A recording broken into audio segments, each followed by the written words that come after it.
Muy buenas tardes a todos. En nombre del Consejo de Granos de los Estados Unidos, quiero darles la bienvenida a esta tercera sesión del COGRA, el curso básico para compradores de granos de los Estados Unidos. Antes de comenzar, les quiero recordar algunos temas logísticos importantes para el desarrollo de la sesión.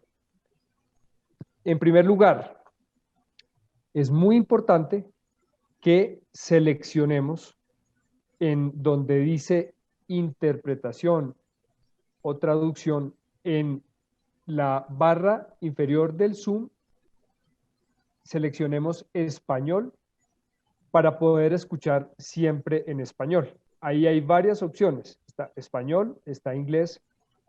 Y si ustedes seleccionan inglés, estarán escuchando en inglés. Si seleccionan en español, escucharán en español. Y si no seleccionan, posiblemente tengamos problemas de sonido. No estaremos escuchando. Además de esto, seleccione por favor silenciar el audio original para que se escuche aún mejor, para que no se escuche la voz detrás de la traducción. Ese es el primer punto para tener presente, como lo hicimos ya en la sesión anterior, pero para que por favor lo tengan presente en esta sesión actual. Preguntas. Usted podrá formular sus preguntas por la función de chat de Zoom o si no, pidiendo la palabra y daremos la oportunidad de dirigirlas directamente. Memorias. Recibiremos memorias de las presentaciones de cada sesión en el correo electrónico como lo han hecho en las últimas dos sesiones.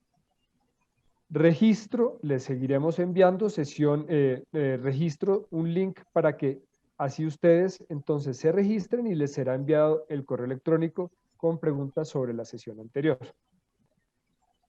Certificaciones. Es necesario asistir mínimo al 80% de las sesiones para recibir la certificación y estamos llevando estas asistencias. Bueno, ya tuvimos esta información sobre la primera sesión. Al final de cada sesión haremos una encuesta para evaluar la sesión. Les rogamos contestarla. Muy importante, las sesiones serán grabadas y dicha grabación será puesta a su disposición. Esto para tenerlo presente. Algunas recomendaciones: mantenga el micrófono apagado, salvo se otorgue la palabra para hacer preguntas. Hacer las preguntas vía chat, Zoom o si no pidiendo la palabra y así las podremos dirigir directamente. Disponer siempre los horarios de las sesiones y conectarse 5 minutos antes del inicio. Informar a mi correo semaya@grains.org cualquier dificultad o requerimiento. Tenemos aquí los dos contactos, el contacto de mi persona, semaya@grains.org con mi número de teléfono y el contacto de Alejandro González, que está aquí presente y nos acompaña para aportarle a este curso, que es, ahí está su correo, alejandro@proveedora.co.cr y su número de teléfono. Para la sesión de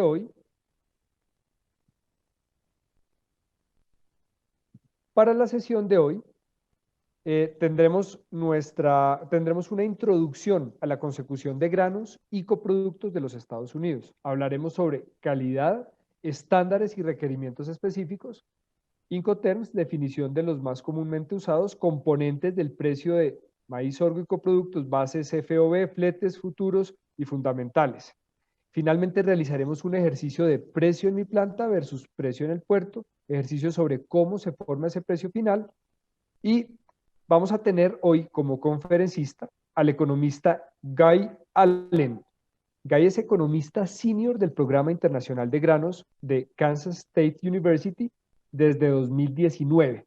En esta función facilita programas de marketing, cadenas de suministro y gestión de riesgos de productos agrícolas. Tiene vasta experiencia en el comercio de commodities, la gestión de riesgos, la logística de la cadena de suministro y el análisis de productos básicos, así como el desarrollo de nuevos negocios. También mantiene intereses en la producción de granos y actividades agrícolas tanto en Australia como en los Estados Unidos. Guy ha trabajado en estrecha colaboración con consumidores de granos grandes y pequeños y usuarios finales, donde desarrolló la gestión de riesgos, la adquisición de materias primas y estrategias de precios en Australia y Nueva Zelanda. Esto incluyó la implementación de nuevos sistemas logísticos y contabilidad de commodities. GAI ha capacitado y asesorado una buena cantidad de actores de la industria y es un defensor comprometido en elevar los estándares profesionales en este negocio. Sus raíces en agricultura y su diversa experiencia internacional hacen que GAI aporte perspectivas y habilidades únicas a la industria. De nuevo, bienvenidos y esperamos que tengan una muy provechosa sesión. Así que adelante, Guy, bienvenido. Te dejo con nuestro querido público. All right. Thank you very much. Bueno, muchísimas gracias, Carlos, por esa presentación. Les doy gracias al Consejo de Granos de los Estados Unidos por la oportunidad de presentarles a ustedes hoy en Latinoamérica. Y hoy tenemos un día de primavera muy bueno en el centro IGP en Manhattan, Kansas, y espero que el clima también esté tan bueno en Latinoamérica como está por acá. Necesito compartir la pantalla, ¿no? Bueno, vamos a ver si lo puedo lograr. Bien, tengo la pantalla, ¿está bien? ¿Se ve bien? Si alguien me puede confirmar que estamos bien, ¿están viendo bien mi pantalla? Bueno, ya me confirmaron, muchas gracias. Hoy me pidieron que hablara a ustedes en relación a los temas básicos del suministro de granos. Vamos a hablar de los temas principales, especialmente desde una perspectiva de importador en Latinoamérica. Desde la perspectiva de los importadores en Latinoamérica. Este es el resumen de la discusión de hoy. Vamos a hablar primero que todo de los grados, de los estándares y de la calidad de los granos, específicamente en el contexto de los contratos que hacemos para recibir granos, para asegurarnos de que estamos recibiendo el commodity que estamos comprando en términos de calidad. Luego vamos a hablar del tema de los contratos, vamos a resaltar algunas cositas en relación a lo que se necesita para formular un contrato. Luego vamos a hablar de un poquito del transporte marítimo y de los fletes marítimos. Vamos a hablar de los términos del shipping, del envío. Vamos a hablar también de los tipos de embarcaciones. Eso puede impactar los costos. De nuevo, el tamaño de los barcos que utilizamos para importar los productos afecta el precio. Luego vamos a hablar acerca de cómo se forman, cómo se crean estos precios de los transportes marítimos. Vamos a hablar del London Baltic Exchange. Vamos a aclarar un poquito la formulación de estos fletes marítimos. Luego vamos a hablar acerca del tema más importante, el precio y los componentes del precio. Vamos a desglosar el precio en sus componentes y vamos de nuevo a discutir cómo se compone el precio. Y luego, para concluir, vamos a hablar un poquitico del tema del merchandising y algunos enfoques que ustedes pueden utilizar como merchandisers para mejorar sus habilidades de merchandising. Al terminar cada una de estas sesiones que tenemos acá, vamos a tomarnos un descanso, un pequeño break para hacer preguntas, pero de nuevo los invito a que esto se convierta en una discusión y no en una cátedra. Si quieren participar, si quieren hacer preguntas, por favor participen.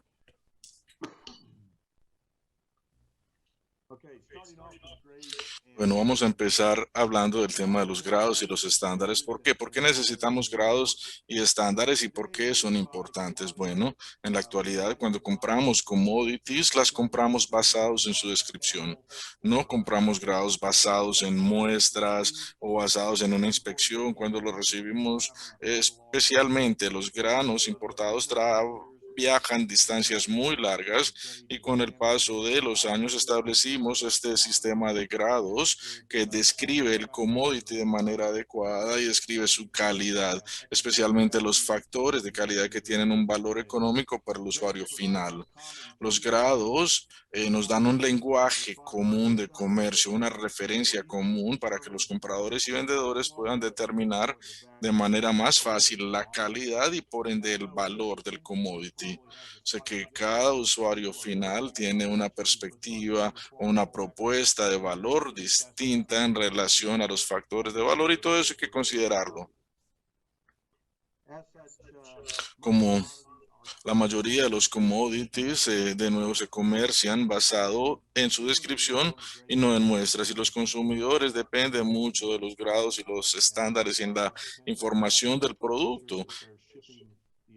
Y los proveedores también dependen de esto para asegurarse de que estén enviando la calidad o el commodity con las calidades adecuadas que se solicitaron. Bueno, los estándares, de nuevo, y los grados nos dan una oportunidad de medir diferentes valores de calidad, la humedad, el peso de prueba, determinamos la cantidad de daños en el commodity en sí, materias extraños, granos quebrados, todo esto se puede medir y también algunos commodities también pueden ser evaluadas por su contenido de proteína o de grasas o su contenido aún de aminoácidos. Algunas veces se mide y esto depende.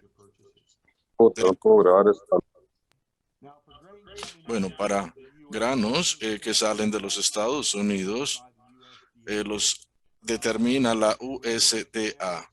Y dentro de estos estándares determinados por la USDA, de nuevo se incluyen los procesos para darle el grado, para ponerle el grado.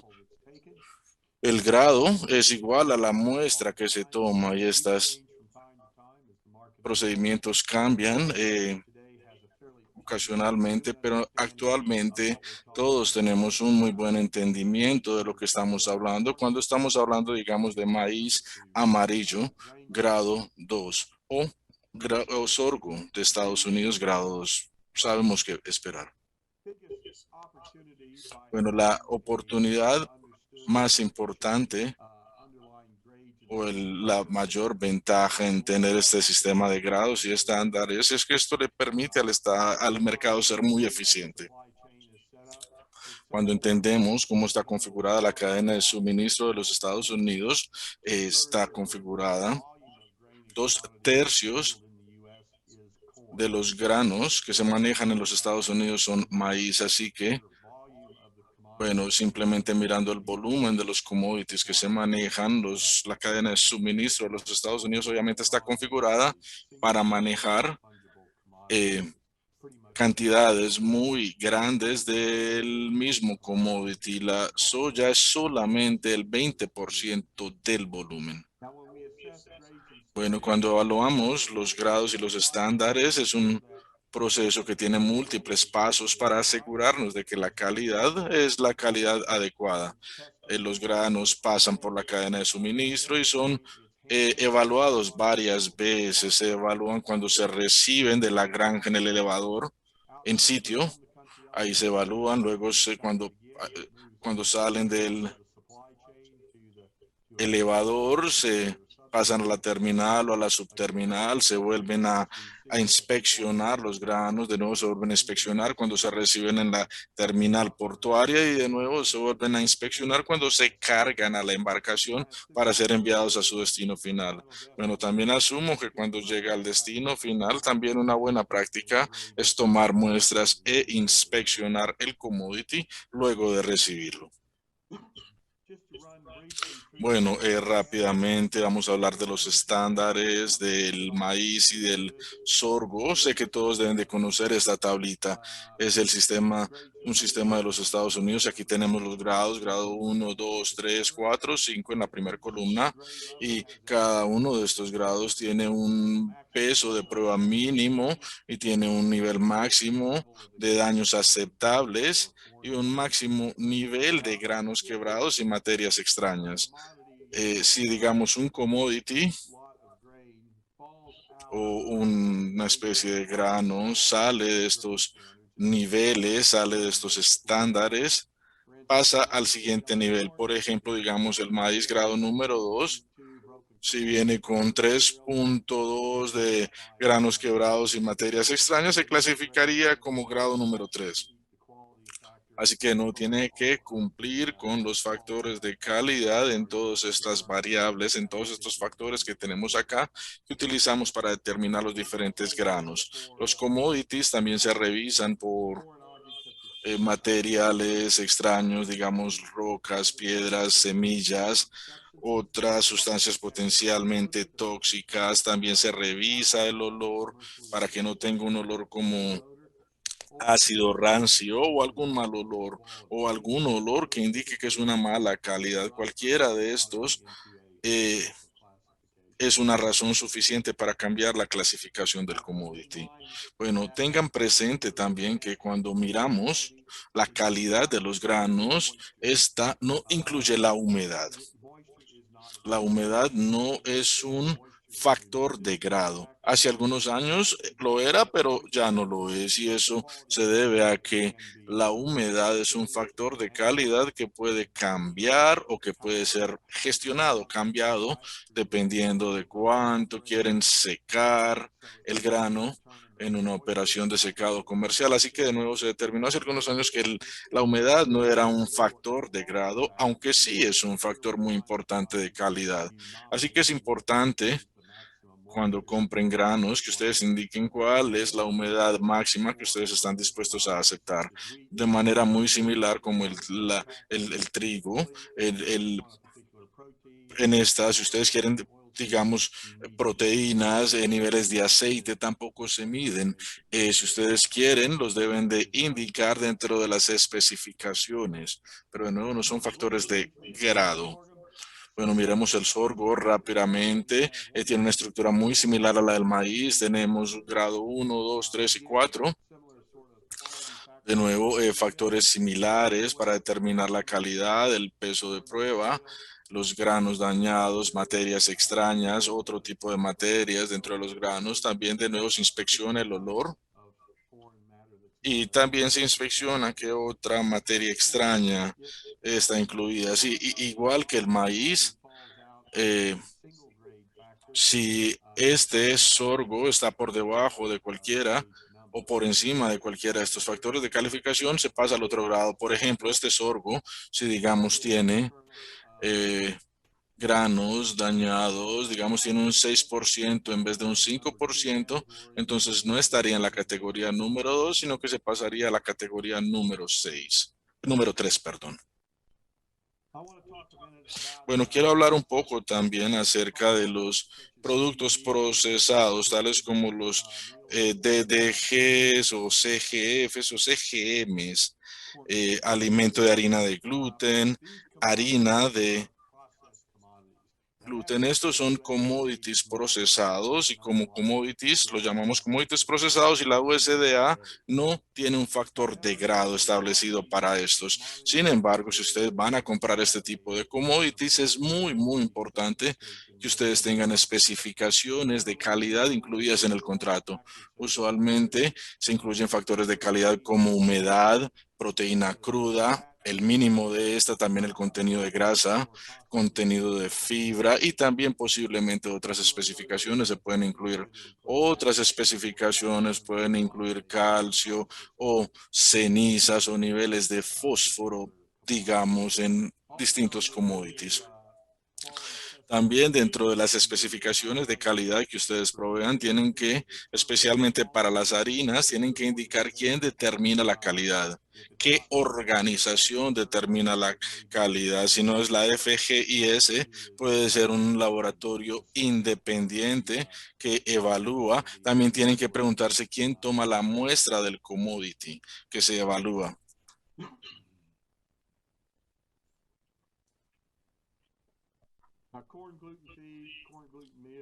CGF, CGM o alimento de harina de gluten, alimento de gluten, harina de gluten, DDG son de nuevo, se consideran productos procesados, no tienen grados. Eh, También dependiendo del proceso o de la planta, pueden variar bastante. El tipo de feedstuff que se utiliza para producir etanol tiene un efecto importante en el etanol que se produce. La calidad se impacta especialmente si, digamos, el germen se lleva a la harina. Esto puede aumentar el contenido de proteína y de aceite. Sería muy distinto si sacan el germen. Así que necesitamos hablar específicamente con nuestros proveedores, pedirles exactamente, es preguntarles exactamente qué nos pueden entregar y qué pueden asegurarnos, confirmarnos en el proceso. También tengan presente que estos niveles de calidad pueden cambiar a través de los años. Las diferentes estaciones, los diferentes grupos cambian las mezclas, cambian la calidad de diferentes productos, así que la calidad de estos subproductos no es tan consistente que la calidad de los granos. Con los granos lo que buscamos es un certificado de calidad. Con los subproductos o biproductos buscamos un certificado de análisis. Un certificado de análisis con cada envío. Este certificado de análisis verifica el commodity que se carga.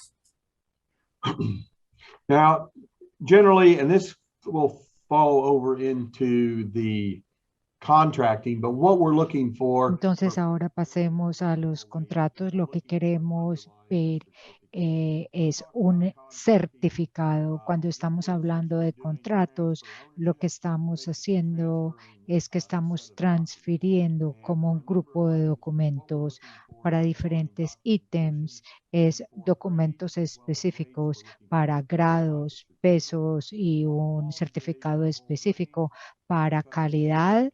La FEI puede emitir diferentes certificados. Queremos uno que sea clase A, un certificado blanco, que significa que el servicio de inspección le tomó su grado, lo verificó, lo revisó y produjo el certificado. Clase B, ese sería el amarillo, puede que no hayan tomado una muestra oficial, entonces no pueden estar seguros de que sea un representante específico de ese lote, entonces deben nombrar el tipo de certificado y la clase de certificado. El blanco es el que quisiéramos para asegurarnos de la calidad.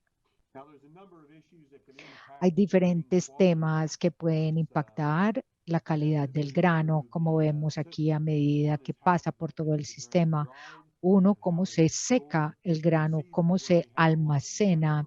En muchas partes tenemos secado natural, otro se aplica secado artificial y en esta temporada pasada mucho del grano en nuestro país se tuvo que secar artificialmente. Hace 2 años tuvimos una cosecha más húmeda, entonces tuvimos que aplicar incluso más secado artificial y eso le produce un estrés adicional y al final del día vamos a obtener más material quebrado.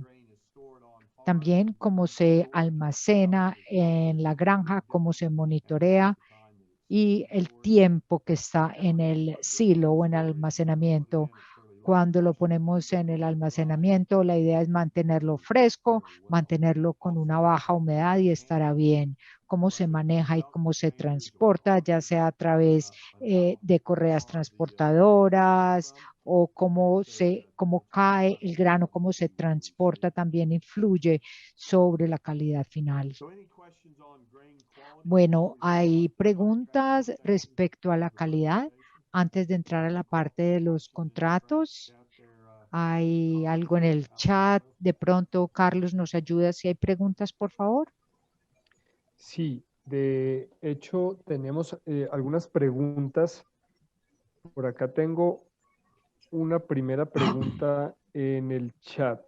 Dice, que me enviaron acá directamente, dice, ¿cada país tiene sus propios estándares o los orígenes por fuera de Estados Unidos se adhieren a las especificaciones de los Estados Unidos?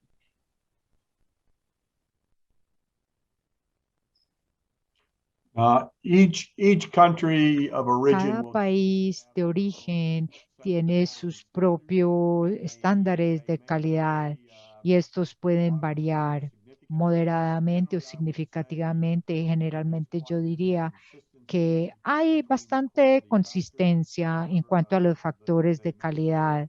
Sin embargo, pueden variar un poco de acuerdo al punto de origen.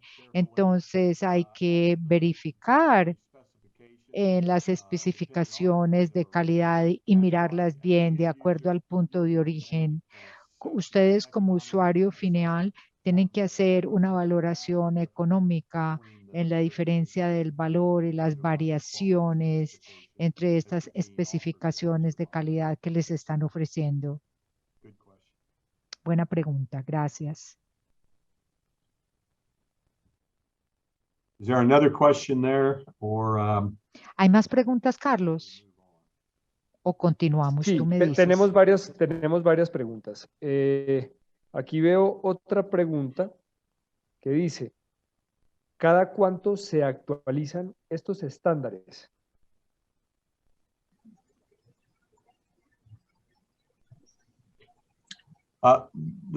the USDA standards are updated? Los estándares de USDA se actualizan ocasionalmente. Las que tenemos ahora han estado bastante tiempo sin cambios.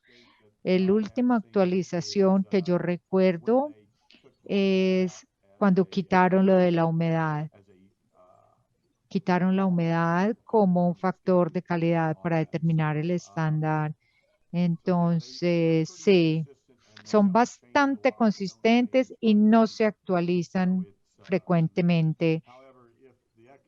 Sin embargo, si la situación cambia y si hay un factor de calidad que cambió o que evolucionó y que pueda ser una propuesta de valor, lo resaltarían y lo comunicarían porque hay un proceso para comunicar estos cambios. Recuerden que como comprador, usted no tiene que aceptar los estándares por default. Por ejemplo, maíz amarillo grado 1. Por ejemplo, si ustedes pueden aceptar grado B, 3,5 de material extraño, ustedes podrían pedir una negociación o negociar con el proveedor, dependiendo del grado y el factor que ustedes quieran. Si ustedes quieren algo diferente, probablemente les va a costar más mientras más alto el grado. Si usted tiene un molino donde puede usar grano que tiene un grado alto de maíz quebrado, entonces pueden aceptar ese tipo de grado y que sea aceptable para ustedes. Depende también para qué lo van a usar y su uso final. O si quieren un contenido más bajo de humedad o proteína más alta, ustedes negocian eso. Recuerden que va a haber diferencias en el precio y hay que valorar el cambio económico, el precio económico. ¿Otra pregunta? Gracias. Sí, tengo otro par de preguntas, incluso una relacionada con un par aquí relacionadas con la misma respuesta. Y una dice, en el caso del estándar de maíz, creo que esto ya lo veníamos conversando, pero en el caso del estándar de maíz, ¿no se incluye la humedad como una característica del grano?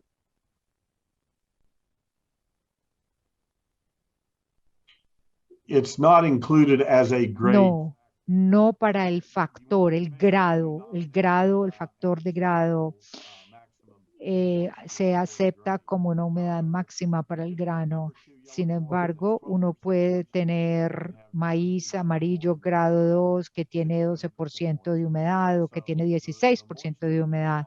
O sea que la humedad no cambia el grado, el factor de grado, pero sí es bueno saber cuál es el factor de humedad, cuál es lo aceptable para usted. Usted debe decir hasta cuánto acepta la humedad.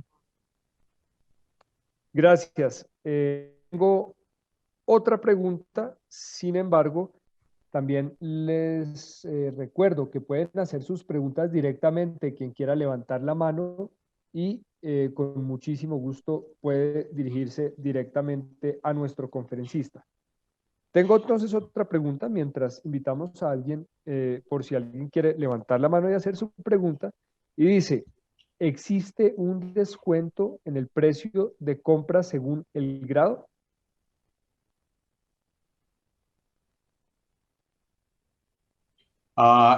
Yes. Sí, sí, por lo general sí varía, pero el descuento o la prima se negocia entre el comprador y el vendedor. El ejemplo que les voy a poner es más desde la perspectiva de los que cosechan. En Estados Unidos podemos tener varios elevadores. Cada elevador puede tener descuentos diferentes o primas diferentes por factores como daño, material extraño, humedad, y puede que tengan un precio base similar para este grado 2 maíz amarillo. Pueden tener precios diferentes y el grado, por ejemplo, alguien tiene un maíz más dañado, como más material extraño, entonces puede darle como más descuento dependiendo de la negociación. Estos primas y descuentos son negociables entre el comprador y el vendedor. Y si uno quiere ponerse muy creativo y puede tomar un commodity que, digamos, no es especificación grado 2, digamos, uno quiere grado 3 y puede calcular qué descuento económico podemos tomar con ese grado 3 y puede que sea mejor para usted comprar grado 3, sea más competitivo para usted comprar grado 3. Depende de su situación y sus necesidades el grado que se compra. Esos descuentos y primas también tienen mucho que ver con la calidad. Descuento para material extraño puede ser, por ejemplo, 2 centavos por cada medio punto de material extraño. Y, por ejemplo, la humedad también puede tener diferentes descuentos. Entonces, eso es bastante común, especialmente en el nivel de los cosechadores.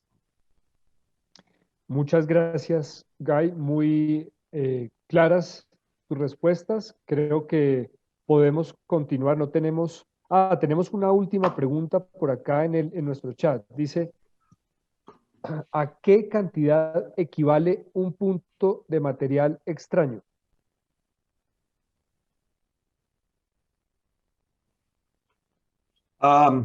Look, that's a question that you're going to Esa have. pregunta lo van a tener que responder dependiendo de sus operaciones y depende de en qué lo van a usar. Si material extraño para ustedes tiene algún valor, por ejemplo, granos quebrados, eso puede ser útil. Depende, depende si ustedes están produciendo alimento y no van a perder con este material extraño y lo pueden usar, pues entonces no es mucho. Si usted, por ejemplo, está produciendo un producto de alimento y no le sirve este material quebrado, lo va a perder completamente en el proceso. Entonces, obviamente, si no tiene valor residual, pues la diferencia va a ser grande. O sea que depende de su operación y su capacidad de manejar este material extraño, si lo puede usar o no, si le es útil o no a usted en su proceso final. Entonces depende de su preferencia dependiendo del resultado final. Me puedo sentar con ustedes individualmente y determinar en realidad cuánto impacta esto, el resultado final, por ejemplo, la calidad del alimento, etcétera. Y ahí se le podría dar un valor económico. Pero si este material extraño no le sirve a usted para nada y lo va a perder, entonces va a ser como 3% del BCFM, van a tener un gran impacto. 2% de daño, pues va a ser bastante el impacto. Pero entonces el comprador puede decidir si compra esto con material extraño o no. Bueno, muchas gracias. No tengo más preguntas por acá. Alejandro, ¿tienes alguna pregunta? De momento no, Carlos.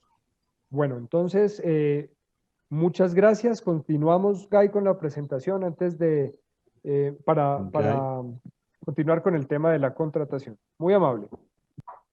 Okay, well, we'll move on to contracting. We will have questions at the end, so if you think of Bueno, something. continuaremos con los contratos y también podremos hacer preguntas al final. El siguiente tópico que vamos a hablar es acerca de los contratos y cómo comprar lo que en realidad queremos. Lo que está escrito en el contrato, hay que estar seguros de lo que dice. Cuando miro un contrato, tengo una lista aquí de 15 elementos que todo contrato debería tener. Y no voy a detallar cada uno de estos, porque eso es todo un curso y nos tomaría muchísimo tiempo profundizar en ellos. Hay como la mitad de ellos son los más importantes: la calidad, el número 4, la cantidad del grano, el número 9, la entrega y el envío, y el precio. Esos son los componentes claves que se enfocan en la negociación. Frecuentemente, si uno tiene ya una relación establecida con el proveedor, esto sería lo que discutirían. Y los otros puntos ya se darían por sentado porque son típicos de la negociación. La mayoría de los contratos que van a negociar se hacen verbalmente. Recuerden eso. Negociamos por el teléfono, verbalmente, o por un texto, o por email, un correo, y se hace como un acuerdo y luego se hace el contrato. Pero yo les sugiero que una vez que lo hagan verbal, lo usual es mandar como una confirmación del contrato por escrito, y el comprador y el vendedor deben de aceptar sus cláusulas, aceptando y confirmando de que se recibieron y se aceptaron y que todos los términos fueron como ustedes acordaron. Si encuentran algo que no es exactamente lo que ustedes acordaron, por favor, inmediatamente clarifíquenlo. Llamen a la contraparte y decir: yo no estoy de acuerdo con esto, de pronto el tiempo de entrega, por decir algo, o el precio es diferente, porque tengo que enfatizar que es mucho más fácil arreglar el problema. Inmediatamente se escribe el contrato que esperar a que llegue la entrega y ya haya empezado la ejecución. Va a ser mucho más complicado resolver cualquier tema. Entonces, mandar la confirmación y revisar la contraparte. Los dos deben de revisar. Para ayudar a este proceso, especialmente internacionalmente, vamos a hablar de internacional. Hay diferentes organizaciones que vemos aquí que tienen como términos de contrato preformado. Aquí vemos las empresas y tiene todos los detalles en esta proforma. Ambas partes son libres en acordar o aceptar los términos del contrato. Pueden hacer enmiendas de acuerdo a lo que cada uno decida. Esto es un buen punto de comienzo, un buen punto para empezar la negociación. Hay términos, cláusulas que han estado establecidas hace mucho tiempo en la industria, son muy bien entendidas y muy bien manejadas por el mercado. Generalmente hablando, voy a empezar por NAEGA, North American Export Grain Association. Sus contratos generalmente se usan si uno está comprando granos FOB de Norteamérica. Es un contrato FOB y se entienden muy bien las condiciones. Incluyen una cláusula de arbitramiento y también una proforma de enmienda que liga las dos contrapartes y el flete a través del océano.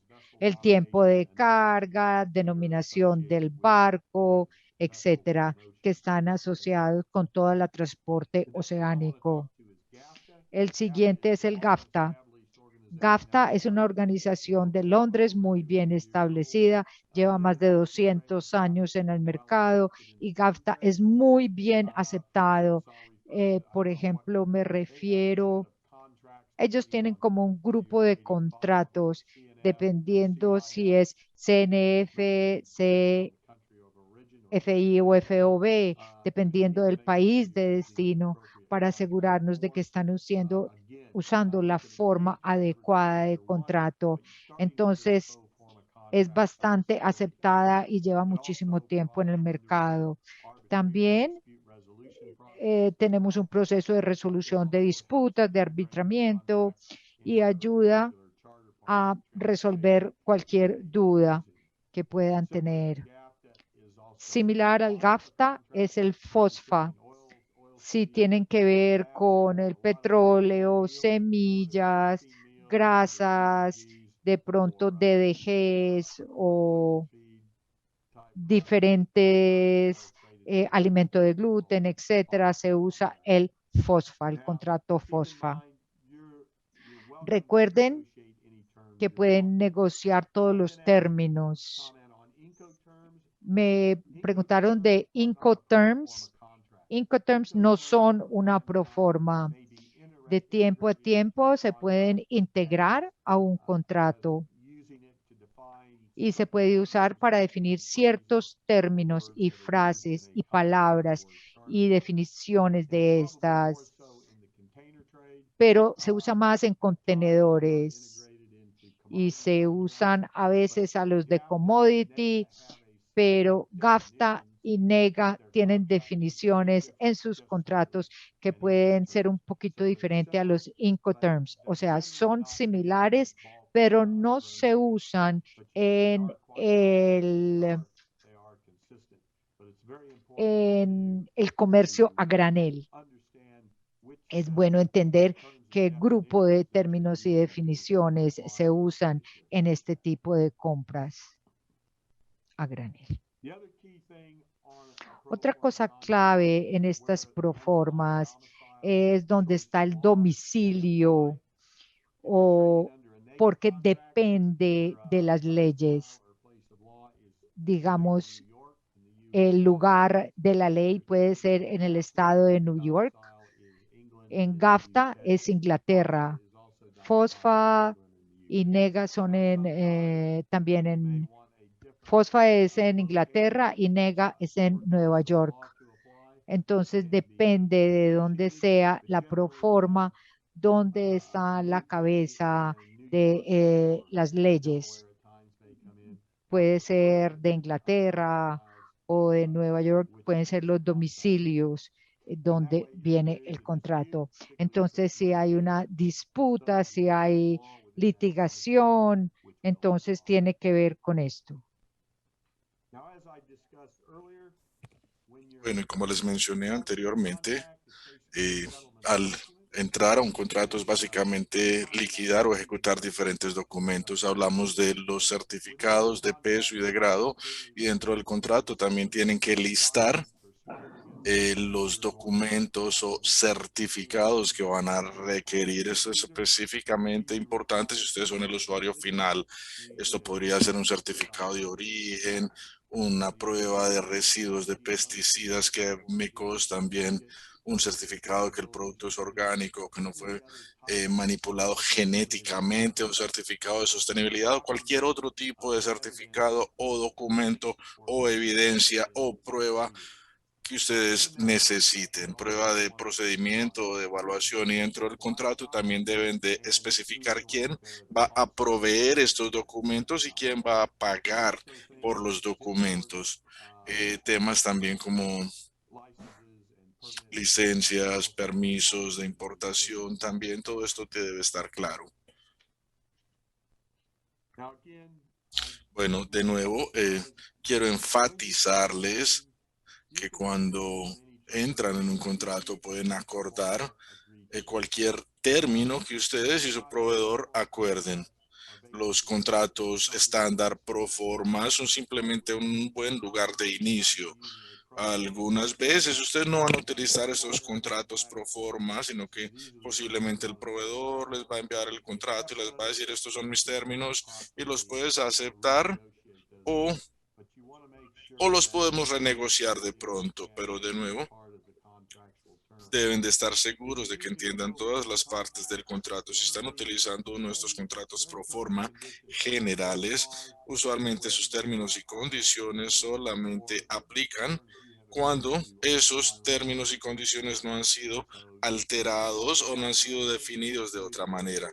Así que de nuevo ustedes acuerdan, mandan la confirmación con precios, ubicación, pesos, calidad y pueden indicar y los otros términos según NAEGA o según NAFTA 100 y pueden posiblemente indicar también una fecha de la versión pro forma del contrato en sí. Un componente muy importante de los contratos es el proceso de arbitramiento y resolución de disputas. Es muy importante que ustedes entiendan el contrato porque, bueno, lo más importante es evitar disputas. Y si entienden el contrato, lo pueden hacer. Claramente, en el contrato, ustedes deben de indicar cuál es el proceso de arbitramiento o resolución de disputas. El hecho de que sea un contrato GAFCA no quiere decir de que automáticamente van a llevar el arbitramiento a través de GAFCA. No, tienen que indicar de que tienen que indicarlo en el contrato, que lo van a hacer a través de GAFTA o pueden utilizar otro modo de resolución de disputas. Dentro de estos procesos tienen diferentes pasos. La mayoría de estos procesos empiezan con una mediación comercial, diría yo. Digamos, ustedes tienen un problema con la ejecución de un contrato, con la entrega de un contrato. Bueno, lo primero que yo haría es tomar el teléfono, llamar al proveedor, explicarle cuál es el problema, cuál es el tema y la mayoría de las veces esa es la mejor solución. La mejor solución es sí hablar y llegar a una solución comercial en relación a la disputa. Para algunos problemas, posiblemente ustedes pueden pedir una determinación de expertos. Esto es usualmente para temas de calidad o para temas de demoras, de despachos. Esto no requiere el proceso de arbitramiento completo. Ustedes pueden de nuevo acordar a una determinación de expertos, digamos, para un tema de calidad específico. Ustedes llaman a un experto, hacen la evaluación y de nuevo esto les puede ayudar a resolver su problema de una manera mucho menos costosa. También hay un proceso de arbitramiento que se llama Fast Track. Muchas entidades lo pueden hacer especialmente para problemas simples, pero si digamos el incumplimiento es algo más complejo, entonces esto se lleva a un proceso de arbitramiento completo.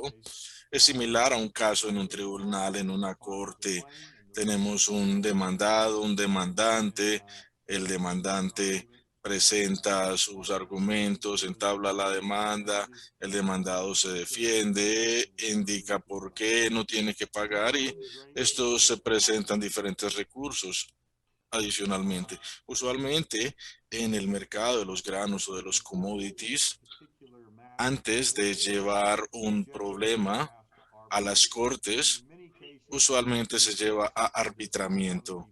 Y con mucha frecuencia los tribunales y las cortes no quieren enredarse con estos temas que posiblemente son más aptos para arbitramiento. Así que el arbitramiento y la resolución de disputas,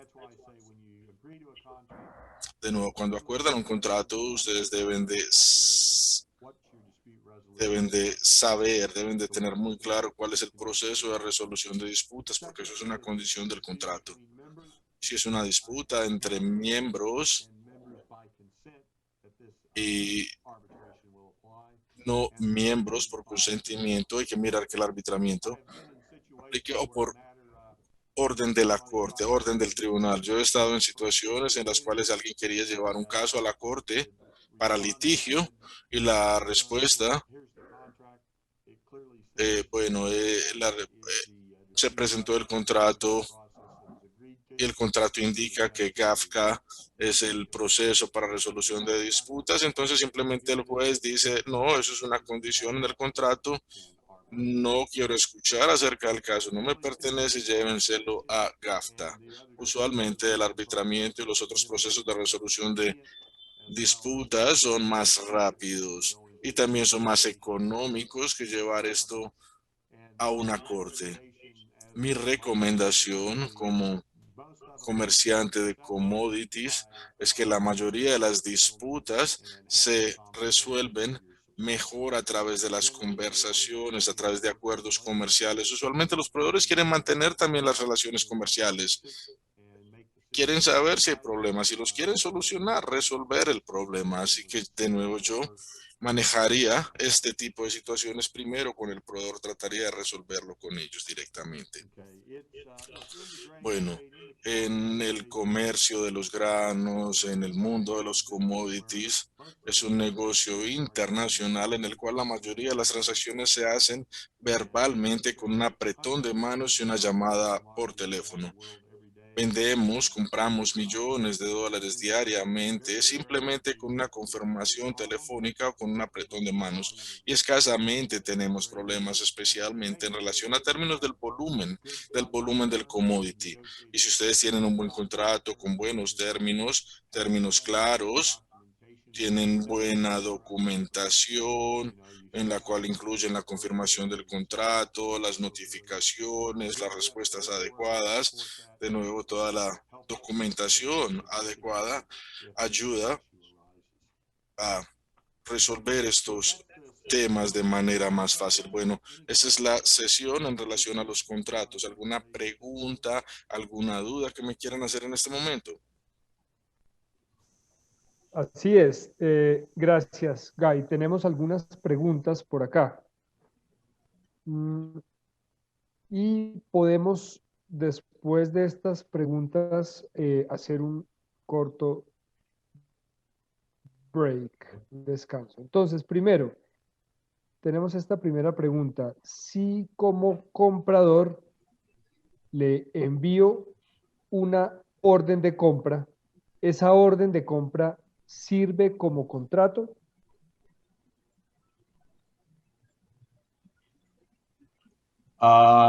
Yes, I would. Sí, la respuesta es sí, sí, yo diría que sí.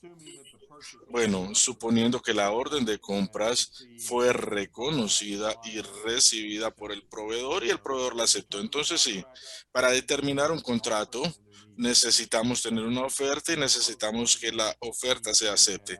Así que ambas partes necesitan haber acordado. Y si ustedes estuvieran en un comité de arbitración, bueno, ustedes lo primero que tienen que determinar es si había un contrato válido establecido, ya sea verbal o escrito. Así que de nuevo sí se necesita tener una oferta y una aceptación, así que la respuesta sería sí. Gracias. Tengo otra pregunta por aquí en el chat que me enviaron. Dice, soy comprador de maíz importado, pero no lo importo directamente, sino que lo compro local. En ese caso, mi transacción es cubierta por las organizaciones internacionales mencionadas como GAFTA y demás.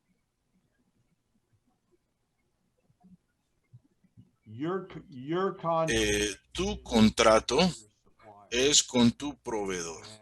Tú tienes un contrato con tu proveedor. Y bueno, yo supongo que tu proveedor tiene un contrato con otros proveedores en la cadena de suministro. Así que bueno, como proveedor yo quiero asegurarme de que lo que compro es lo que vendo. Así que en otras palabras, si compro manzanas rojas, vendo manzanas rojas. Si yo compro manzanas verdes y vendo manzanas rojas, entonces voy a tener problemas. Bien. Así que tu relación contractual, te repito, es con tu proveedor inmediato o contraparte inmediata. Así que si tienes un problema o un reclamo, es con esta parte con la que debes de hablar. Y de nuevo, dependiendo de cuál es el problema y dependiendo de la relación contractual de tu proveedor con su proveedor, bueno, posiblemente sí pueden elevar el caso, llevar el caso por la cadena o no, dependiendo también de el contrato que le utilizó para comprar y el contrato que le utilizó para vender. Yo una regla general que utilizo es que hay que comprar apretado y vender menos apretado. En otras palabras, hay que asegurarnos de que las especificaciones para comprar deben de ser muy restringidas y las condiciones para vender no deben de ser tan restringidas. Y la ventaja de utilizar contratos estandarizados o términos estandarizados es que esto asegura la consistencia en el comercio. Así que si digamos mi comprador tiene un problema, yo puedo redirigir ese reclamo a la persona que me vendió a mi proveedor. Así que de esta manera podemos resolver la situación. Así que sí, podría llegar directamente al proveedor internacional o no, pero tu reclamo se lo harías a tu proveedor inmediato. Gracias. Tengo otra pregunta aquí en el chat y les recuerdo que si alguien quiere pedir la palabra y hacer una pregunta directamente, es bienvenido. Dice, si voy a hacer mi primer contrato de importación, ¿con quién me debo asesorar?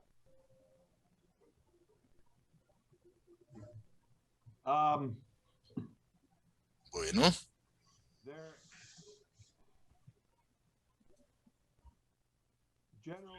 generalmente bueno, la mayoría de los contratos son generales, tienen términos generales. La mayoría los podemos leer y entenderlos. Y debemos de entenderlos directamente. Posiblemente pueden buscar a alguien en la industria para que mire el contrato y para que les den sus opiniones. Y esto debe ser una persona, digamos, con experiencia en la industria o una persona que conozca bien los términos del contrato. De nuevo, si es la primera vez que estás firmando un contrato pro forma, algunas organizaciones piden que se haga una revisión legal del documento. Así que de nuevo, es importante que se lo van a revisar legalmente, es importante que quienes lo revisen entiendan bien la industria. Y la ventaja de utilizar estos documentos pro forma es que la mayoría de las personas en la industria los acepta. Posiblemente hay que aprender un poco para entender todos los términos. GAFTA, NAEGA, FOSFA, todas estas organizaciones, de hecho, tienen talleres de contratación. Y estos talleres se desarrollan o se diseñan específicamente para los usuarios de estos contratos para que puedan bien entender los términos y las condiciones del contrato. Guy, muchas gracias por esas respuestas. Yo no tengo más preguntas y no veo más preguntas en el chat. Alejandro, ¿tienes alguna? No, señor, no tienes preguntas, entonces los invito a que tomemos un break, un descanso de 5 minutos y nos reencontramos en 5 minutos para continuar con la siguiente temática de nuestro conferencista de hoy, el economista Guy Allen. Muchas gracias, seguimos en 5 minutos. Bueno, muy buenas tardes. Seguimos entonces acá. Guy, muchas gracias. Hemos recibido muy buenos comentarios por aquí, por el chat. Entonces, continuamos con la presentación. Vamos con el siguiente tema. Por favor, Guy, adelante. All right, very good. Is this, I need to turn share screen on. Denme un segundo, por favor. Next topic we want to Siguiente tema que queremos hablar es acerca del flete oceánico y saber cómo llega desde allá hasta aquí. Estos son 4 términos importantes que quisiera hablar y van a aparecer en el contrato, y los componentes que quiero hablar en estos términos de envío es quién es responsable por cuáles costos, en qué punto de la cadena de suministro y dónde está el riesgo aquí del commodity, y varía a medida que vamos viéndolos. El primero que quiero hablar se llama FAS, Free Alongside Ship. Este significa que el vendedor lleva los bienes al lado del barco y desde este punto el comprador asume todos los riesgos y costos de la mercancía, lo que se puso al lado del barco. Ese es el FAS, desde el puerto de embarque. Digamos que llega el camión hasta el puerto. Hasta ese punto, cuando vemos el resto es asumido por el comprador. Este no se usa mucho en el transporte de granos, a veces con algunos bienes empacados o commodities como de contenedores y otro tipo de transporte. El siguiente que quiero hablar es FOB, Free on Board, libre a bordo. Y cada uno de estos términos que debemos hablar específicamente el puerto o la ubicación. Bajo el FOB, entonces el vendedor asume todos los costos y riesgos hasta el punto donde los bienes son cargados a bordo del barco. El vendedor también debe de acordar la liquidación o el pago de las exportaciones y el comprador paga todo el resto, el transporte del flete marino, el conocimiento de embarque, seguros, desembarque, etcétera. La responsabilidad o el riesgo es aquí se pasa en el punto donde vemos en el dibujo, ya pasa de el camión a el barco y el riesgo ya lo asume el comprador. Esto sí se usa mucho en el transporte de granos, ya sea en el transporte internacional o cuando se carga de un tren o un barco, se usa mucho el FOB, dependiendo del tipo de transporte se denomina FOB. El siguiente término se llama CFR, este es el Incoterm, el término INCO, y esto tiene que ver con el costo y el flete. Esto depende ya del puerto de destino. El vendedor paga el transporte de los bienes hasta el puerto de destino. Entonces, es su riesgo. Este riesgo se transfiere ya cuando los bienes han sido descargados en el país de exportación. El que envía es responsable por los costos de origen, incluyendo los costos de exportación y de flete y de transporte hasta el puerto que se quiera.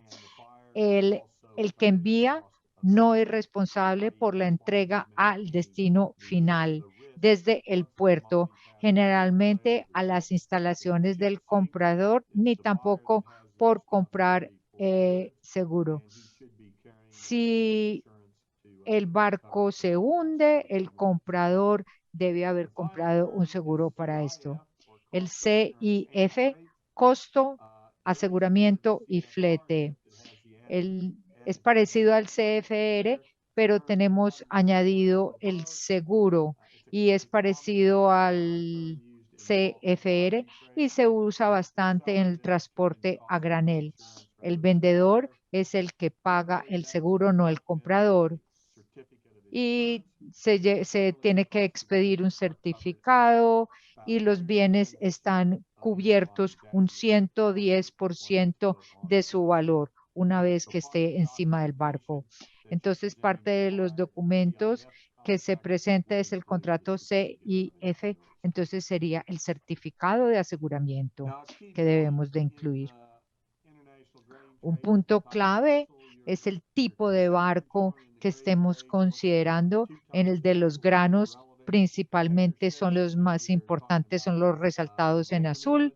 Si estamos hablando de contenedores, sería el número 2 y el número 4, que son los transportadores de granel seco. Este granel seco puede ser diferentes como carbón, granos, minerales, etcétera. Hay un poco de diferencias también en el servicio. Cuando estamos hablando del transporte seco, los liner o los tramp ships tienen diferencias. Los tramp no tienen un horario fijo, se usan simplemente por contrato, de acuerdo a lo que el comprador quiera, y son por lo general un poco más pequeños y los dueños son muchas veces una parte privada.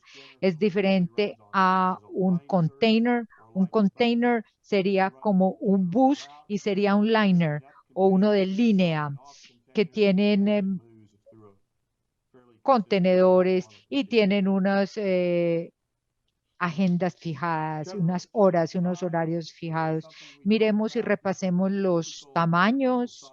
Estos son los tamaños típicos que hablamos en la industria del grano. Handymax serían los más pequeños, más o menos en el Caribe los vemos mucho, y el Supramax y el Panamax. Panamax es un poco más grande, que se puede pasar a través del canal de Panamá, y el Kamsar Max son los más grandes, y los Capesize son más grandes. No vemos mucho grano en Capesize, no vemos mucho grano. La mayoría de los Capesize transportan es carbón y, y commodities de más peso.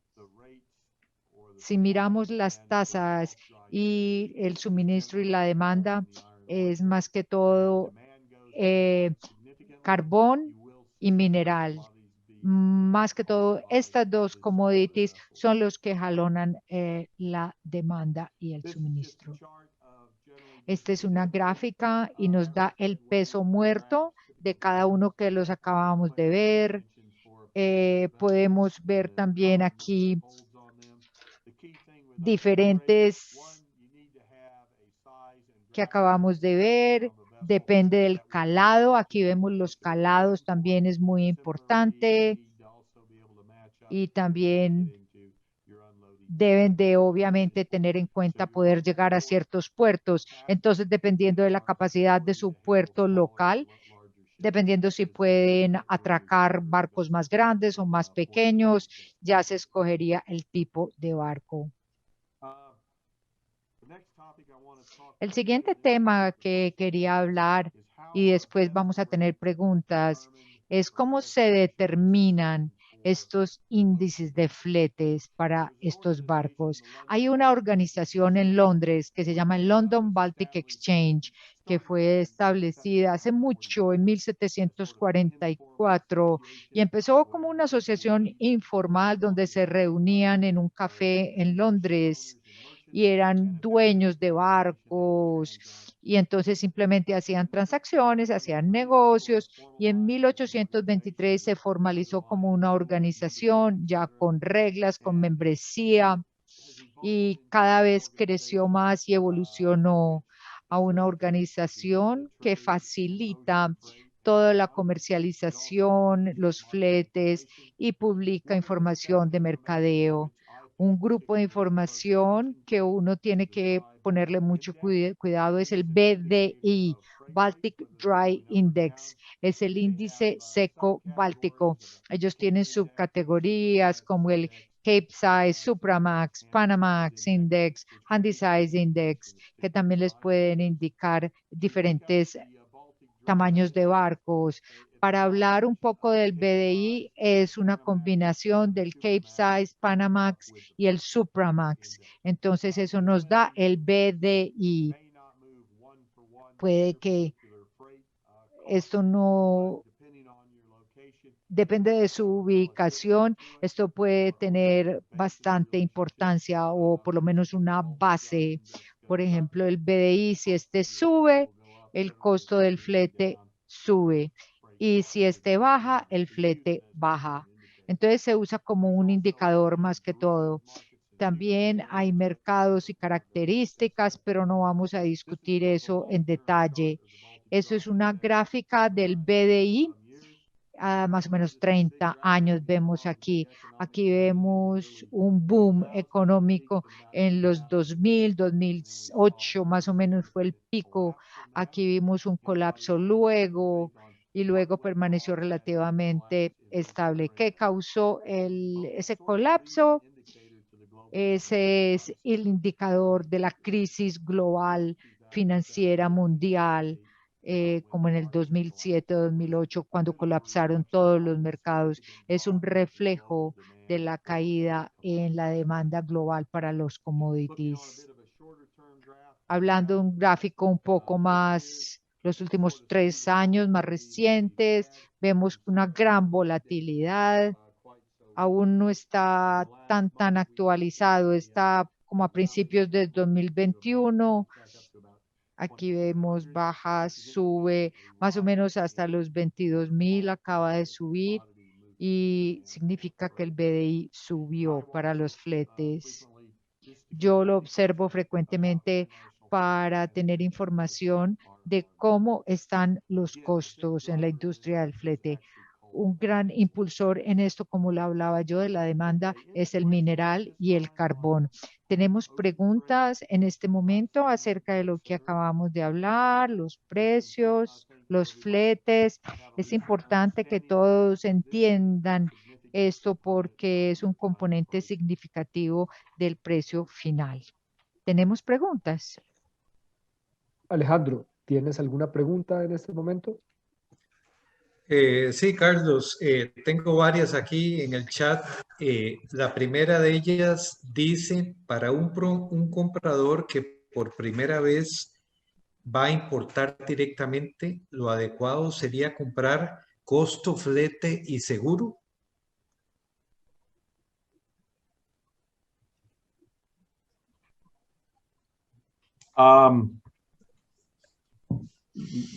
I would tend to buy CNF. Yo compraría CNF. Uno necesita un volumen significativo de flete oceánico para obtener una tasa competitiva del seguro y típicamente su proveedor, si trabaja con volúmenes, puede comprar el seguro más barato que usted. Entonces, si ese es el caso, yo compraría CNF. Sí, en vez de CIF, que el proveedor pague el seguro.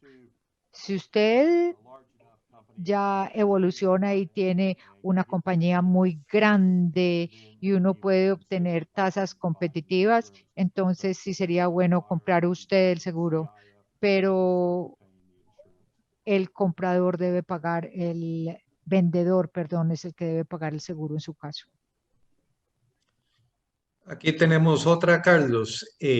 ¿Existe alguna consideración para quien compra localmente en relación al tipo de motonave o de barco? ¿Debe uno de esperar que a mayor tamaño del barco o de la motonave es más barato el flete? Yeah, look, generally speaking, the larger the Hablando vessel, generalmente, mientras más grande el barco, más barato el flete, sí, pero depende del puerto de importación, el costo de desembarque y la tasa de desembarque. Esto va a tener un impacto. Entonces puede obtener un flete más barato, pero un costo más alto en el puerto de desembarque. En Latinoamérica, por lo general, cargan un Panamax y paran en diferentes destinos para ir descargando diferentes cargas en diferentes ubicaciones. Entonces es como un barco de comestibles, por decirlo así. Entonces, uno puede tener un flete más bajo y una carga más barata porque si están cargando 50.000 toneladas, puede que sea más barato. Hay que considerar es el precio de desembarque, cuánto vale el desembarque en su puerto. Hay que sentarse y hacer el cálculo. Si está comprando CNF o CIF, su proveedor le va a hacer ese cálculo. Usted no se tiene que preocupar. Lo que yo sugiero es que si están comprando un volumen más grande, digamos 25.000 toneladas, ustedes deberían de pedir un precio más barato, mientras más alto el volumen.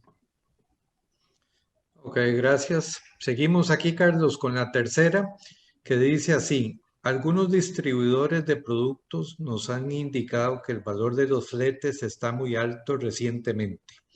¿Qué está moviendo esos valores y cómo podemos monitorear esos movimientos?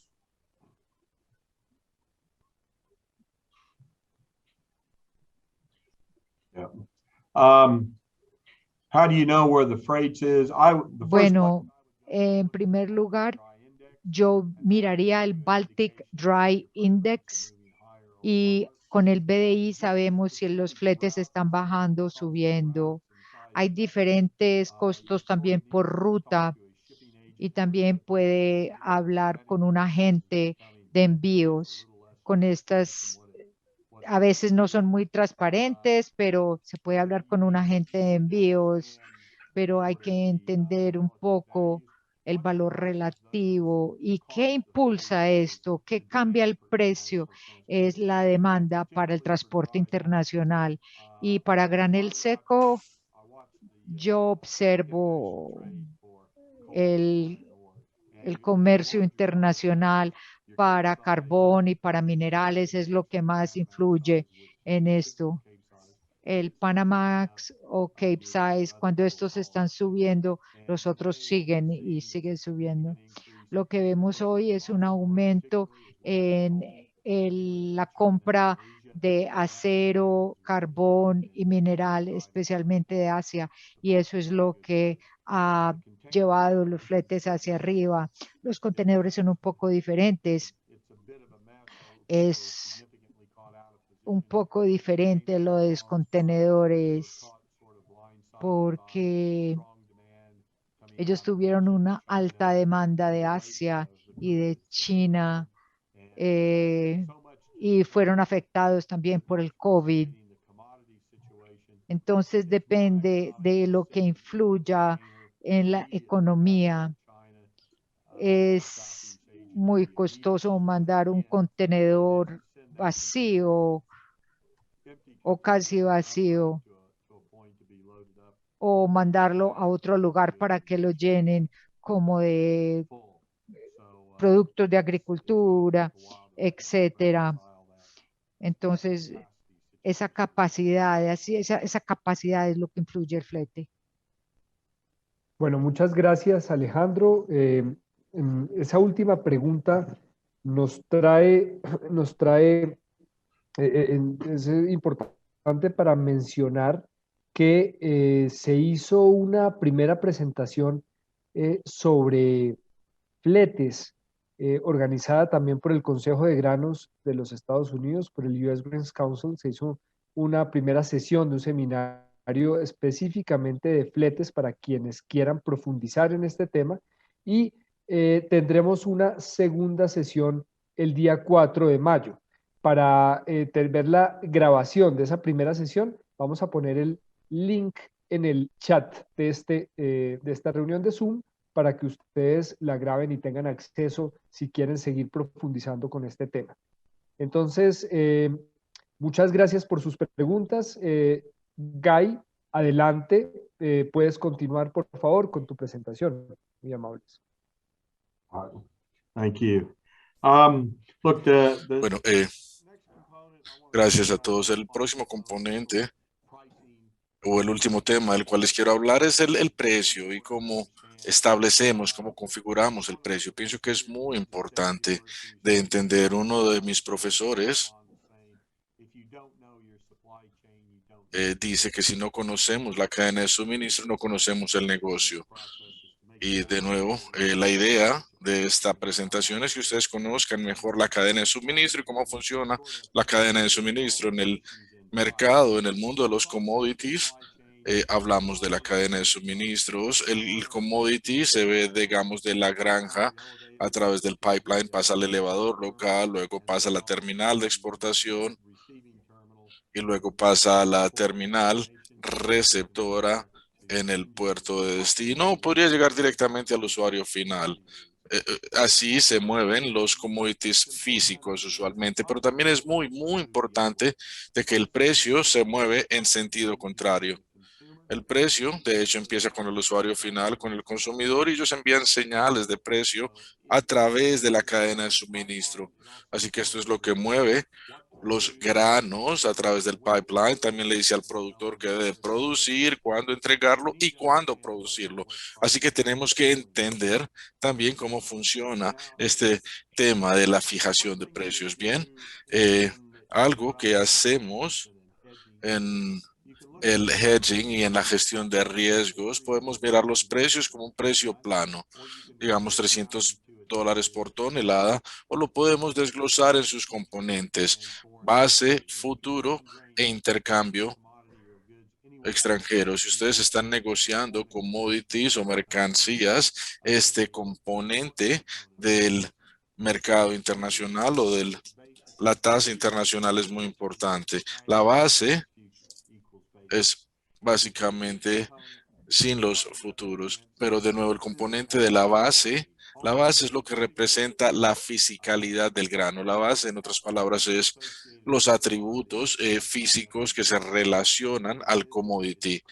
Lo que es, digamos, es maíz, bueno, es maíz, sí, ¿qué grado de maíz? Grado 2, grado 3 es parte de la base.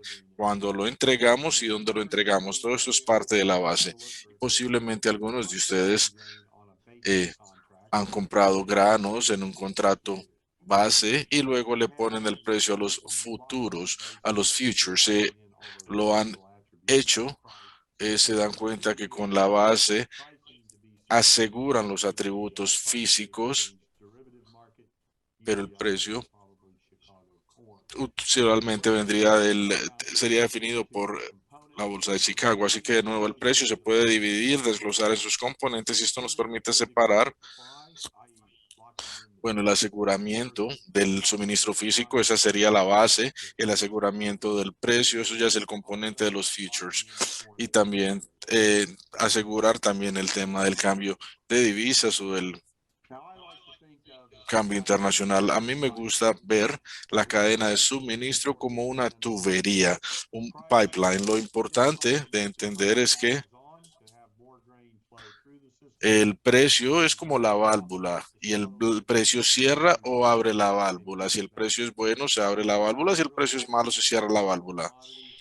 Los commodities agrícolas, bueno, estos cosechan por temporadas, periodos de 4 a 8 semanas por año, pero la demanda de estos commodities agrícolas dura más de 52 semanas al año. Así que por eso el tema del bodegaje es muy importante. El bodegaje para tener reservas, para almacenar el grano por distintos periodos hasta que se necesite o hasta que lo requieran. En términos generales, la estructura de precios del commodity eh, en, después de la cosecha, los precios, y lo que esto nos dice es que se debe almacenar los granos. Bueno, si el agricultor quiere vender los granos, pero el usuario final no lo quiere, eso afecta a los precios. Y de nuevo, esto aumenta la necesidad de almacenar los granos. Cuando el usuario final necesita el grano, el precio sube y esto motiva a abrir, sacar los granos de la bodega. Y de nuevo, el precio es como una válvula que se abre y se cierra, así que no, el usuario final envía la señal en los precios planos. De nuevo, es un precio plano alto, aumenta el flujo de los granos, como abrir la llave, como abrir la válvula. También una base débil, de nuevo, reduce el flujo, una base fuerte aumenta el flujo. También la estructura o la fijación de precios se determina si es un mercado de carry o un mercado inverso. Si miramos la estructura del maíz, del precio del maíz actualmente, vemos que muchos futuros están a $1.50, las primas. Así que de nuevo es un inverso fuerte, es lo que nos indica el mercado. En otras palabras, el mercado me penaliza si estoy almacenando mi grano porque el mercado quiere el grano ya, lo quiere ya. Así que en este momento hay un gran incentivo de llevar los granos al mercado lo más rápido posible. Pero lo que quiero que todos entiendan bien es que las señales de los precios aumentan o detienen el flujo de los granos a través de la cadena de suministro. Vamos a mirar rapidito las relaciones históricas del precio. Esto solamente va de enero del 2000 hasta el 2019, es una publicación de la CME, y aquí vemos que el precio del maíz, aquí tenemos en Nueva Orleans, Luisiana, y aquí vemos el precio de los futuros también en la parte inferior y vemos que ellos se desplazan. La línea verde es el precio de la base, la línea azul es los futuros y el rojo es el efectivo. Y vemos que la base tiene volatilidad, pero vemos que la base no es tan volátil como los precios planos.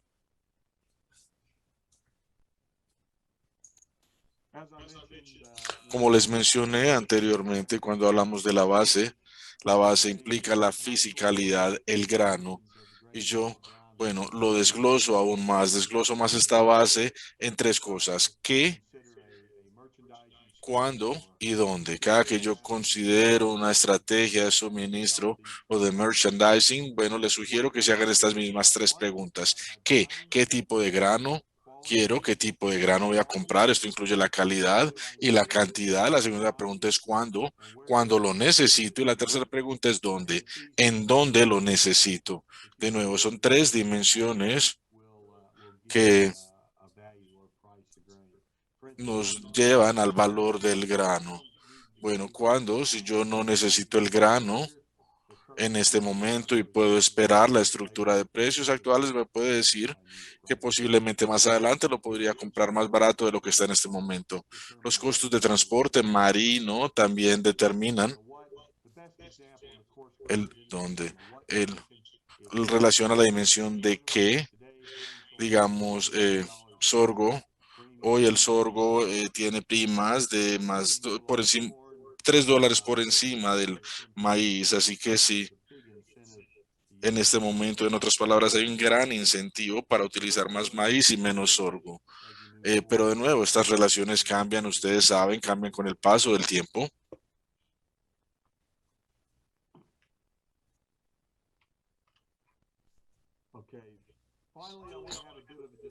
Bueno, para concluir, quiero que hablemos del tema del merchandising. Quiero hacerles algunos comentarios en relación a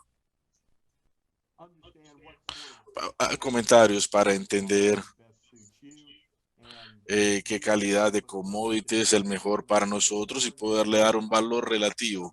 Usualmente de maíz, si estamos hablando de maíz grado 2, pero si digamos ustedes pueden comprar maíz grado 3 con más granos quebrados y materias extrañas, posiblemente lo pueden comprar más barato. Pero de nuevo, lo que les quiero decir es que negocien los términos de calidad que ustedes quieren. Si ustedes pueden trabajar con granos de menor calidad, o no pueden trabajar con estos granos de menor calidad, esto puede implicar primas o descuentos. Lo más importante es que cumpla con las especificaciones que ustedes necesitan. No tiene que ser grado 2, no tiene que ser grado 3. De nuevo, ustedes pueden también definir sus especificaciones. También es importante definir quién va a hacer la evaluación. Usualmente, si es granos que vienen de los Estados Unidos, tiene que venir de la FGIS. La FGIS, como ustedes saben, es una agencia tercera oficial que hace eso. También asegúrense que todas las especificaciones de calidad estén indicadas claramente en el contrato y también tengan presente que los cambios en estas especificaciones tienen efectos financieros, efectos en los precios. Algo que también tienen que mantener presente es la carga, cómo se van a cargar y cómo se van a tomar muestras. Hay muchas diferencias entre, digamos, un promedio QSOM o un promedio de la bodega o de la embarcación completa. Si ustedes quieren, digamos, maíz número 2 promedio, va a tener un costo. Si ustedes quieren que cada envío sea maíz número 2, va a tener un costo adicional. Si ustedes quieren que cada sublote que se cargue sea maíz americano número 2, eso va a tener otro costo. Si ustedes lo quieren comprar cum suma acumulativa, eso va a tener otro costo.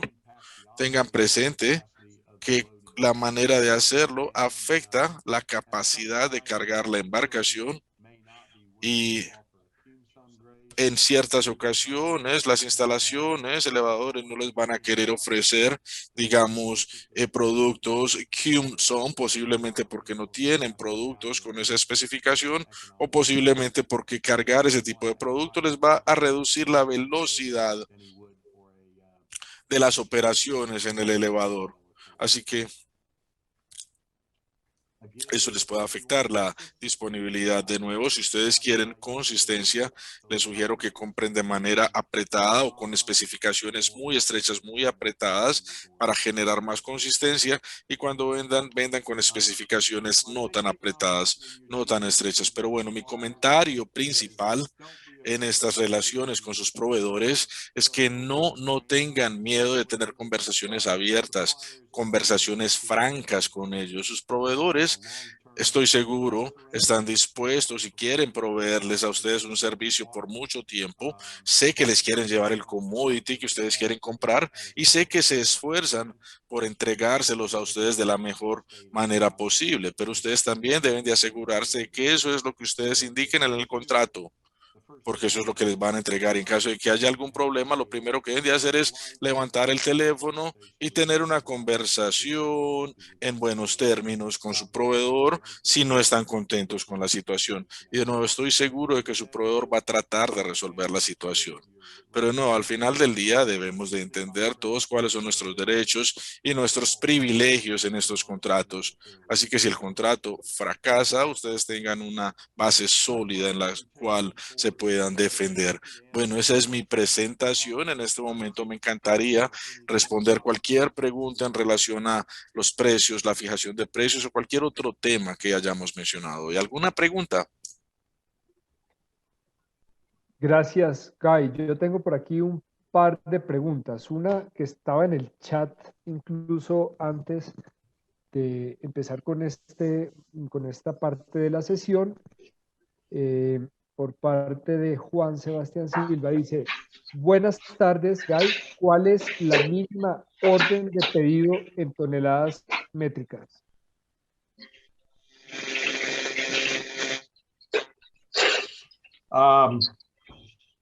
Look, that depends on your Bueno, eso supply. depende del proveedor. Eso depende del proveedor y lo que el proveedor esté dispuesto a hacer. Ellos muy posiblemente van a querer ejecutar, vender un volumen comercial. Usualmente es una bodega en una embarcación. Diría que usualmente el mínimo es una bodega en una embarcación, pero depende también en dónde están ubicados, cuáles son sus acuerdos para recibir y para enviar. Si ustedes están comprando granos, también digamos, o dónde la están comprando en la bodega del puerto, si se las están entregando en sus instalaciones. Sé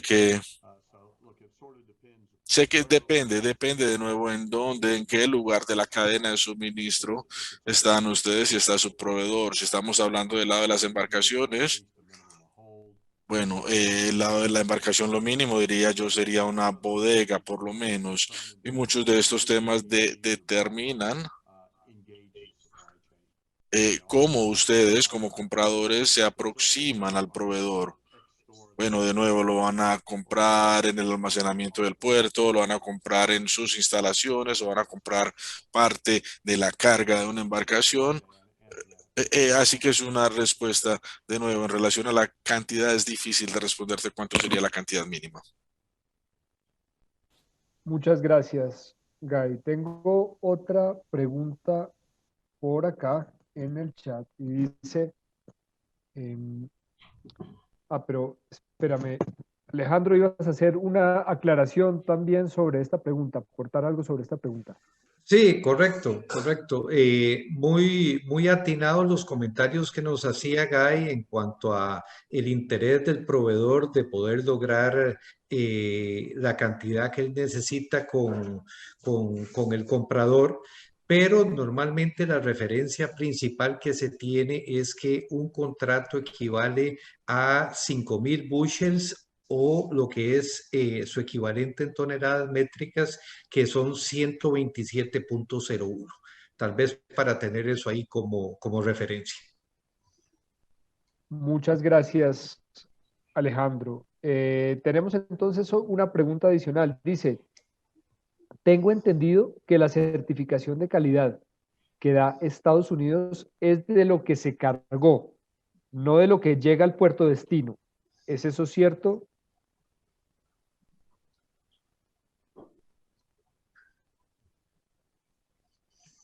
Yeah, look, that, Sí, definitivamente esa es la verdad. Usualmente, si ustedes están comprando bienes, commodities en el mercado internacional, se llama grados y pesos en el punto de carga, no en el punto de destino. Es muy difícil que el comprador pueda controlar temas de calidad después de que la embarcación parte y eso se indica en el contrato. Así que de nuevo el tema de los pesos y los grados se indica en donde se determinan, en el punto de carga o en el punto de destino. También en relación al tiempo o a la hora de llegada. Usualmente el término es el día que se envía, no el día que llega. Si ustedes quieren comprar granos entregados en su ubicación, pueden hacerlo. Ese tipo de contrato lo pueden comprar también en un almacenamiento local que posiblemente también, de nuevo, tiene los grados, pero de nuevo son términos contractuales que ustedes pueden negociar, pero usualmente los términos de embarcación para FOB es en el punto de embarque que se controla la calidad. No tengo más preguntas por acá. Alejandro, ¿tú tienes más preguntas? No, Carlos, por aquí no veo más preguntas en el chat, entonces tal vez podemos continuar con una especie de ejercicio que queríamos compartir con ustedes, porque pues sabemos que en este grupo, digamos, tan variado, tenemos de todo tipo de compradores, tenemos importadores directos, tenemos compradores en los diferentes niveles, como bien mencionaba Guy, podemos tener a nivel del puerto, podemos tener a nivel de una bodega, podemos tener el grano que nos lo llegan a dejar directamente a nuestra granja, o por otro lado también podemos ser compradores de alimento comercial terminado, en este caso para cerdos. Entonces, es importante que ustedes tengan una idea de cómo se compone, se construye este precio de maíz, porque en estos días tenemos que tener presente que aparte del tema de la pandemia, el otro común denominador que se nos ha presentado es que todo está subiendo. Cualquier cosa que ustedes preguntan, todo ha estado subiendo prácticamente con el arranque de este 2021. Entonces les compartimos, ya veo que tenemos proyectado aquí en la pantalla, es un ejercicio tratando de agarrar un poco de todos los conceptos que Guy mencionó, pero tratando, digamos, de aterrizarlo un poco a la situación práctica que vivimos cada uno de nosotros en los diferentes países. Para empezar, digamos, ustedes necesitan saber un determinado precio de futuro.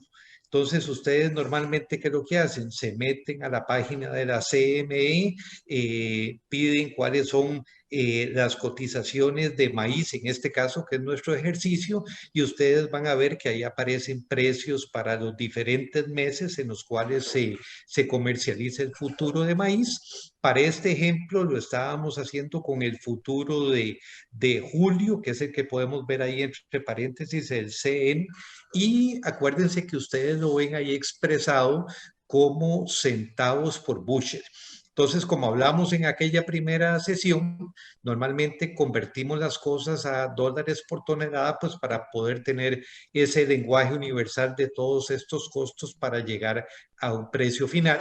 Entonces podemos ver que en este caso los 648 centavos por bushel le aplicamos el factor de conversión y eso se nos convierte en 255.11 dólares.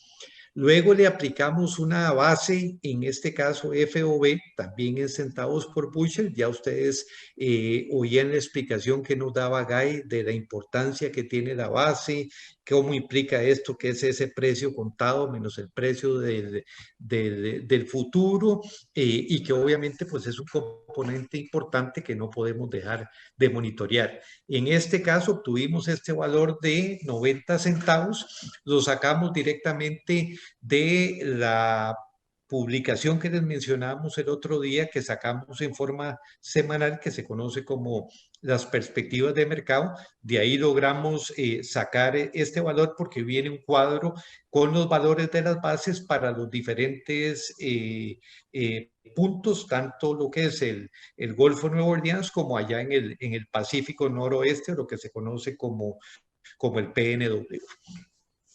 Luego tenemos también, para seguir en la construcción de ese valor del grano, costo y flete, tenemos un valor de flete marítimo. En este caso, tenemos un valor de 34. Este ejercicio lo estábamos corriendo para un puerto en Colombia. Obviamente va a variar mucho dependiendo del puerto de destino, y ahí es importante tal vez hacer referencia a diferentes cosas. Obviamente no todos los puertos tienen las mismas condiciones. Hay puertos que tienen calados muy pequeños o calados más profundos. ¿Qué capacidad de carga y de descarga ustedes han contratado ese barco? Todos estos factores les van a influir a ustedes en el costo de ese flete marítimo. Igual, como todo, no es lo mismo contratar un barco modelo 1970 que contratar un barco 2021. Obviamente todo eso afecta, pero obviamente ahí la eficiencia es la que de alguna manera hace la diferencia. Teniendo estos tres valores, el precio del futuro, el precio de la base y ese flete marítimo, caemos en lo que hacía Guy referencia, que conocemos como el CFR, que es el valor de costo y flete. Luego, acordémonos también que Guy nos mencionó el tema del seguro marítimo, alrededor de 1.1%, pero obviamente también esto varía mucho dependiendo del país que lo estemos aplicando. En este caso vemos que nos da un valor de 0.32 dólares por la tonelada. Entonces, al aplicar ese seguro, nos cambiamos de categoría y ya estaríamos cayendo en lo que conocemos como el CIF, que es el costo, seguro y flete, que en este caso nos está dando un valor de 324.86. Entonces, la idea de esto es que alguna gente nos ha hecho la pregunta, que ellos ven un precio en la bolsa de Chicago a través de internet, y cómo desgloso eso yo, cómo lo desgloso hasta que yo lo voy a consumir directamente. Entonces, seguimos de este valor de 324.86, ya lo tenemos, digamos, en cada uno de nuestros puertos, los cuales, pues, cada uno de ellos tiene diferentes costos relacionados con la operación, ya sea la descarga, ya sea el almacenamiento, por ejemplo, que el puerto tenga silos que sean propios del puerto, o que tengamos un tercero que provea ese servicio de almacenamiento en el puerto, como por ejemplo en el caso de Puerto Quetzal, que tenemos una compañía que brinda un servicio, o tenemos, como en el caso de El Salvador, unos almacenes que están contiguos al puerto. Cualquiera de esas opciones obviamente genera diferentes diferentes costos en todo ese proceso de descarga. Tengamos presente, igual que como se mencionaba, que entre más manejo tengamos, obviamente eso nos genera un deterioro en el producto y también, por supuesto, normalmente nos va a aumentar la merma que se puede estar presentando. Es importante también resaltar que existen algún otro tipo de costos, qué sé yo, si tenemos algún arancel en específico o algún tipo de impuestos o estamos considerando algún tipo de interés. Entonces, es importante que tengamos ese detalle porque obviamente todo esto va sumando a ese precio principal. Entonces, digamos, ya tenemos el grano, el maíz, descargado en el puerto. Entonces, si lo vamos a llevar a algún lugar, pues obviamente necesitamos aplicarle un costo de transporte terrestre. Como les decía, este era un ejercicio de Colombia. Tenemos un costo terrestre importante. En los otros países hay precios de transporte mucho más cómodos, obviamente todos relacionados con la distancia. Vean que en este ejercicio el costo de transporte terrestre cuesta más que el valor del flete marítimo. Pero existen otros lugares donde las plantas de alimentos se han ubicado a distancias cortas del puerto, como por decir el caso de Guatemala. Entonces, obviamente, esos transportes terrestres tienen un valor mucho más bajo. Entonces, ahí creemos que ya podemos tener un valor construido de ese precio. Sin embargo, tenemos que saber a qué nivel lo estamos comprando y si hay algún tipo de intermediación o algún tipo de generación de utilidad. Y aquí pusimos pues una referencia de $2 por tonelada, pero mucho va a variar dependiendo del modelo de negocio con que se esté trabajando. Tengamos claro que si yo pretendo que el grano me lo pongan en mi granja sin tener que preocuparme absolutamente nada, nada más que el camión llegó, pues obviamente normalmente ahí ese margen de intermediación va a ser un poco más alto. Para este ejercicio en particular, vean que vamos avanzando aquí y vamos teniendo un valor del producto puesto en la planta de $370.86. Como ustedes se podrán asustar de una forma importante, esto ha cambiado prácticamente en el 2021 de una forma importante, después de varios años de tener pues una relativa estabilidad en el precio de los commodities en general, pues obviamente ha pasado todo lo que ha pasado este año y obviamente los precios han cambiado de una forma dramática. Luego, si estamos en un país que no utilicemos el dólar como moneda, pues obviamente ocupamos aplicarle la tasa de cambio. En este caso teníamos el peso colombiano a 3.600 colones, entonces ahí llegamos al tipo de cambio por el valor de la tonelada. Esa última línea se nos olvidó quitar de ahí los $2 por tonelada, sino sería en este caso pesos colombianos por tonelada. En el caso, qué sé yo, por lo menos Panamá, El Salvador, Ecuador, los que utilicen el dólar, pues obviamente ya no harían este último paso. Pero queríamos, como les digo, de una forma bastante sencilla, correrles un ejercicio del precio que nosotros veíamos en la pantalla de la Bolsa de Chicago a una vez que teníamos ese grano en nuestra granja para que tengamos esa referencia general de cómo se construyó ese valor de precio que tenemos actualmente. No sé si tenemos, Carlos, alguna pregunta por ahí que haya aparecido ahí de la audiencia o algo que podamos pues aclarar de una forma más explícita. No tengo preguntas en este momento, Alejandro. Parece que ha sido bastante clara tu presentación. Felicitaciones. Tenemos, déjame, doy una revisión final acá.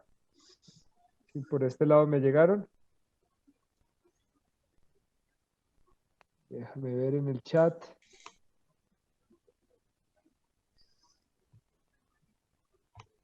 Sí, señor, aquí encontramos una pregunta, una nueva pregunta.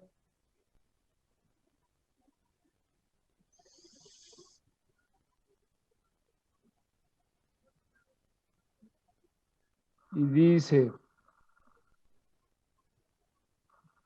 ¿dónde puede ver el valor de la base aproximada?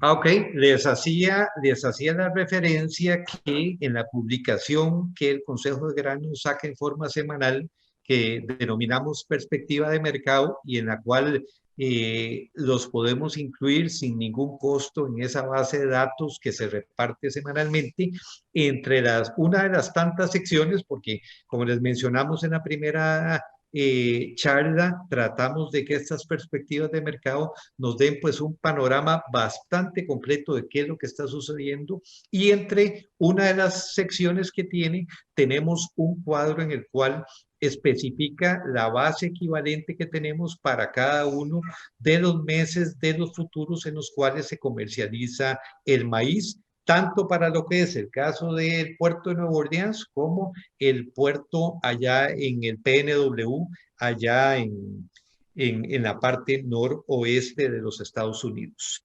Entonces ahí pueden encontrar eso. Los invito a que nos hagan llegar los que estén interesados para adicionarlos a esa base de datos y que puedan recibir, vean estos datos y toda la otra información que, como les digo, es bastante completo y bastante ilustrativo. Muchas gracias, Alejandro, por esa claridad. Voy a lanzar la encuesta sobre la conferencia, como ya lo hemos hecho en las anteriores, para que ustedes vayan haciendo su votación. Y los invito en este momento, si alguien quiere hacer alguna pregunta final, alguien quiere levantar la mano y participar de esta manera. Y si no, entonces no queda más sino agradecerle a Alejandro y al equipo del Consejo de Granos de los Estados Unidos, al US Grains Council, que acá está Ana María Ballesteros, está Álvaro López, está, bueno, digamos este equipo que conformamos con la intención de traerles toda esta información. Un agradecimiento también para la traducción por parte de Felipe y de Catalina. Un agradecimiento para Jorge con la ayuda audiovisual y un agradecimiento muy especial para nuestro economista Guy Allen, que nos ha permitido aprender y nos ha respondido ampliamente nuestras preguntas. Y un aplauso virtual entonces para Guy. Muy agradecidos con esta presentación. Esto es todo por hoy, entonces muchas gracias. Los invito a los que falten por contestar la encuesta final para que nos colaboren con sus observaciones, con sus calificaciones. Bueno, perfecto. Entonces, para el día de hoy, eso es todo. Nos vemos para la próxima sesión. Son ustedes muy amables y agradecemos su tiempo y sus preguntas. Les pido entonces que se cuiden mucho, que sigan a salvo y nos vemos en la próxima sesión.